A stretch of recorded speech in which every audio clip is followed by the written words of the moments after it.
Missile man की आधारशिला ही राम है, रामायण है। कलाम बचपन में अपनी माँ से रामायण की कथाएं सुनते थे।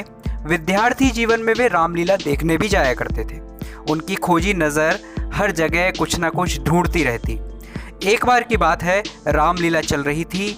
दृश्य था राम रावण युद्ध, जिसमें राम अग्निबाण से रावण की नाभि में स्थित अमृत को सुखाकर उसका अंत कर देते हैं। अग्निबाण की इसी अवधारणा से अग्नि मिसाइल का सूत्रपात हुआ। डॉक्टर अब्दुल कलाम और मिसाइल एक दूसरे के पूरक हो गए, एक दूसरे की पहचान बन गए।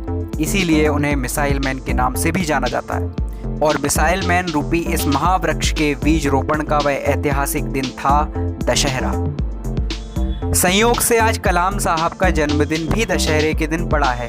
और यह मात्र संयोग नहीं है, बल्कि नियति का संकेत है कि राममय होने की, राम के रास्ते पर चलने की और कलाम जैसा आदर्श चुनने की जितनी ज़रूरत आज के समय में हमें है, शायद पहले कभी नहीं थी। जिस दौर में कुछ राजनीतिक पार्टियां राम को काल्पनिक बता रही थीं और रामायण को कल्पना की उड़ान सिद्ध कर रही थीं, उस दौर में कलाम ने ही कहा था कि रामायण सच्ची है, और ना केवल सच्ची है बल्कि सबसे अच्छी है। जब श्री राम के अस्तित्व को नकारने और मिटाने की साजिशें किसी खास राजनीतिक परिवार की पार्टी द्वारा की जा रही थी, तब कलाम ने ही कहा था कि राम सत्य हैं, राम शाश्वत हैं। डॉक्टर कलाम एक महान वैज्ञानिक थे और उन्होंने साइंटिफिकली प्रूव किया था कि वाल्मीकि रामायण एक सत्य घटना है, और इसे तारामंडल सॉफ्टवेयर की एस्ट्रोनॉमिकल कैलकुलेशंस पर साबित किया जा चुका है।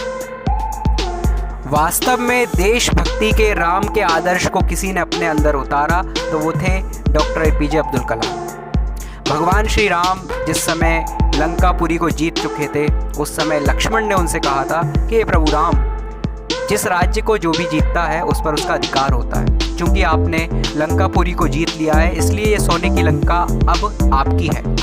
भगवान श्री राम ने लक्ष्मण को एक बहुत अच्छा उत्तर दिया था, जो कि आज के समय में देखा जाए तो देशभक्ति का एक प्रतिमान है, देशभक्ति का एक उच्च आदर्श है। भगवान श्री राम ने लक्ष्मण से कहा कि अपि स्वर्णमयी लंका न मे लक्ष्मण रोचते, जननी जन्मभूमिश्च स्वर्गादपि गरीयसी। यानी कि हे लक्ष्मण, ये सोने की लंका भी मुझे नहीं भाती।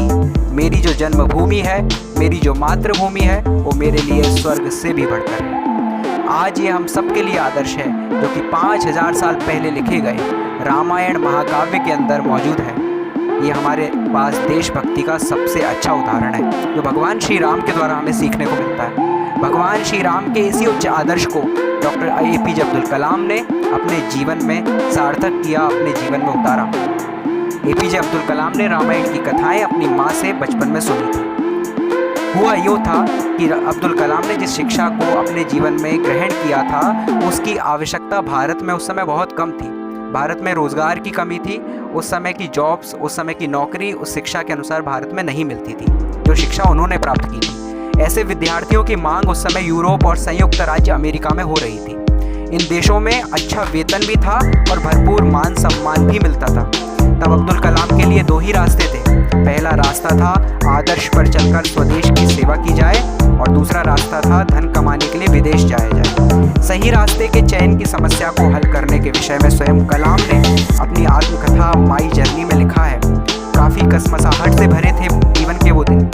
एक ओर विदेशों में शानदार भविष्य था और दूसरी ओर था देश सेवा का आदर्श। इन दोनों में से एक का मेरे लिए चुनाव करना अत्यंत कठिन था। अंततः मैंने तय किया कि पैसों के लिए विदेश नहीं जाऊंगा। भविष्य संवारने के मोह में देश सेवा का अवसर हाथ से नहीं जाने दूंगा। ये आदर्श था जननी जन्मभूमिश्च स्वर्गादपि गरीयसी का। नमन है ऐसे महान विराट व्यक्तित्व को, ऐसे देश के वीर सपूत को। आदर्शों के प्रतिमान भगवान श्री रामचंद्र के विजयोत्सव दशहरा और आदर्शों के उच्च हिमालय कलाम साहब के जन्मदिवस की हार्दिक शुभकामनाएं।